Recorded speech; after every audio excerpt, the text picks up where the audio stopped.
You see it in the headlines. EVs are getting canceled, and not just a couple, but quite a few, all the way up to and including Teslas.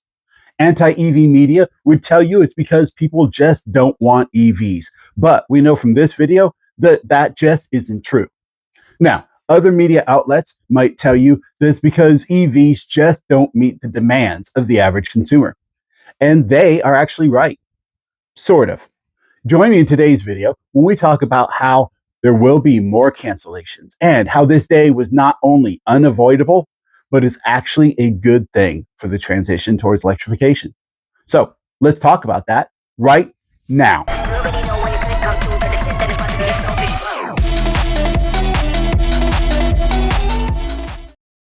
Hi, this is Rich, and welcome to Wings, Wheels, and Wires. Glad to see you here. All right, in the last few months, we've seen a lot of EVs get canceled, to include the Ford F-150 Lightning BEV, the Mercedes EQB, the AFEELA One, the Honda Zero, the Tesla Model S, and Tesla Model X. Now, with all these cancellations in mind, one might get the impression that the transition to electrification has failed. You see, in reality, there's a couple different reasons for these cancellations, and none of those reasons are that the transition to electrification is doomed. So what are these reasons? Well, the very first one is that some of these cancellations aren't even cancellations at all. Let's start with the Mercedes-Benz EQB. The EQB has always been the electric version of their GLB SUV. It's basically just a conversion of that same vehicle. Now, they have indeed canceled the EQB, but in its place, they have replaced it with the GLB with EQ technology. So basically, it's again the electric GLB. So more or less, it's just been a name change of the same vehicle. Again, sort of, because the new GLB EQ is actually quite an upgrade from the EQB, and we will talk about that more later in the video. It's a similar thing with the F-150 Lightning. It has indeed been canceled, but it's being replaced with the F-150 Lightning EREV, or extended range electric vehicle. This is fundamentally the same vehicle, only with a gas generator on board to charge a battery in the rare event that your range may not be enough to meet your needs. Check out this video if you want to see more information about that. So, does this mean all these cancellations are just baloney? No, not at all. Let's take a look at the AFEELA One. This vehicle was absolutely canceled, and with good reason. It had mediocre stats and a very high price tag. This thing was doomed from conception. Now, if you want an idea of just how doomed it was, back at the beginning of February, I did this video predicting the vehicle's failure. And there was so little interest in the vehicle itself that the video got a record low number of views. So there wasn't a whole lot of hope for this vehicle. The demise of the Honda Zero was a little less predictable, however, but there were also some bad signs with it. For me, the thing that stood out the most is that their prototype and their driving vehicle looked nothing like each other. Now, this didn't guarantee that they were going to fail, but it certainly wasn't a good sign. And well, it has also been canceled. Now, what about those Teslas? Well, the S and X are two of Tesla's most expensive vehicles, and they are also Tesla's two lowest selling vehicles. But if you look at the company roadmap, it had always been intended to start off with high-priced vehicles to fund the development of lower-priced vehicles, which has happened in the Model 3 and Model Y. So it was actually built into their roadmap that eventually they would stop producing these two vehicles in order to make production space for their lower cost vehicles. Now, as it is, the low sales of these vehicles has driven that time being sooner. Speaking of success versus failure, you can help my channel succeed by doing a few different little things. You can watch this video till the very end, which triggers the algorithm that you enjoyed it. You can hit that like button. Also, if the video is less than a week old, there's actually the option of hitting the hype button, which tells YouTube that you think more people should see it. You can do that up to 3 times, by the way. Also, if you enjoy my content and want to see more of it, you can absolutely hit the subscribe button, and that will be great. And if you really, really like my content, there's also, you can consider becoming a channel member. Also, absolutely one thing you can do very easily to help the channel is comment on this video. It helps the algorithm, and it is great. I love hearing from my viewers, and I try to reply to every single video. All right, thank you. And this brings us to our other big reason for these cancellations. In order to understand this, we need to look at a bell curve. Now, a bell curve can be applied to a whole lot of different topics, and it certainly applies to EV adoption. See, on one end of the bell curve, you have the people who would buy an EV even if it doesn't really meet their needs or isn't convenient. These are your early adopters who have driven the early part of the transition to electrification. On the other end of this bell curve, you have the people who absolutely positively will just never buy an EV. These two groups combined make up a very small portion of the population. This very, very big section in the middle makes up the majority of the population and describes your average consumer. They'll still run a spectrum between being inclined to buy an EV and being inclined not to buy an EV, but all of them will buy whatever vehicle makes the most sense to them. So they are willing to buy an EV, but not if it comes with sacrifices. Now, why this matters is because we have left the era of early adoption and are now solidly in the mainstream adoption era. And why that's important is early adopters would set out to buy a vehicle and they knew that they were going to buy an EV. And then they just selected between their limited selection of EVs to find the one that best met their needs. Mainstream buyers, on the other hand, might be interested in buying an EV, but it's going to compete not just with other EVs, but with other platforms as well, to include gas and hybrid vehicles as well. Years ago, a 250-mile range EV that cost $10,000 more than its gas sibling would succeed, but not today.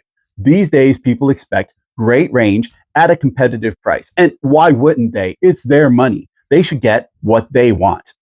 But what it is they want is not as obvious as it might seem. In order to understand this, we need to look at the barriers to EV adoption, which are range, charging speed, price, and charger availability. So let's tackle charger availability first. There are more and more chargers being built every day. And now with access to the Tesla supercharger network, the options have just grown tremendously. There are many parts of the world where there are more charging stations than there are gas pumps, which is awesome. Now, with every major manufacturer shifting over, at least in the United States, shifting over to the NACS connector, this is actually a pretty even playing field between EVs. Next up is range. And I had read a study some time ago, which of course, now that I'm looking for it, I can't find it, that had said that the minimum range your average consumer would accept to get into an EV is 300 miles. Now, one might go, hey, well, then we're there, right? Because we have a lot of vehicles that are around 300 miles of range.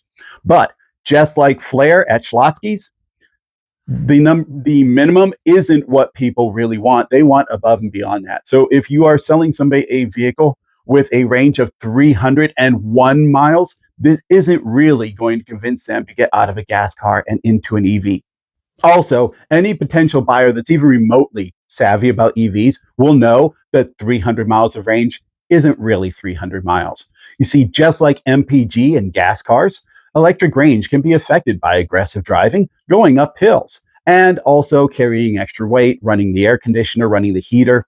Unlike gas cars, the EV's range is also negatively affected by cold weather. Because of these two factors, these EV owners who say they want a minimum of 300 miles of range are really talking more like 340. So a lot of the vehicles we have on the market that are just short of or just squeak over that 300-mile mark may work for some consumers, but not for most of them. Next up is charging. Now, that same study that I read that I cannot find had said that in order to get into electric vehicles, people would need for them to charge as quickly or near as quickly as putting gas in their car. Now, we are not quite there yet, but we are much closer than were a couple of years ago. There are some new vehicles that are coming out that claim charging speeds up to 200 miles in about 10 minutes. Now, this is under ideal conditions, but it is getting pretty close to the same speed as putting gas in your car.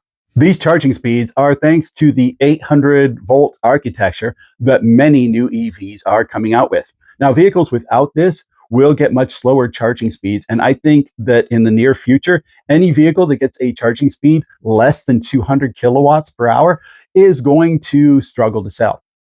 Last up is price. Now, there's going to be two components to this. There is a part that is going to take some effort on manufacturer's part, and there's also a part that's going to happen somewhat automatically. So let's start with that automatic part. See, here in the United States, as much as I enjoyed the EV tax credit, which, by the way, I never got the opportunity to take, it did allow manufacturers to charge more for their vehicles, knowing that the federal government was going to pay that gap.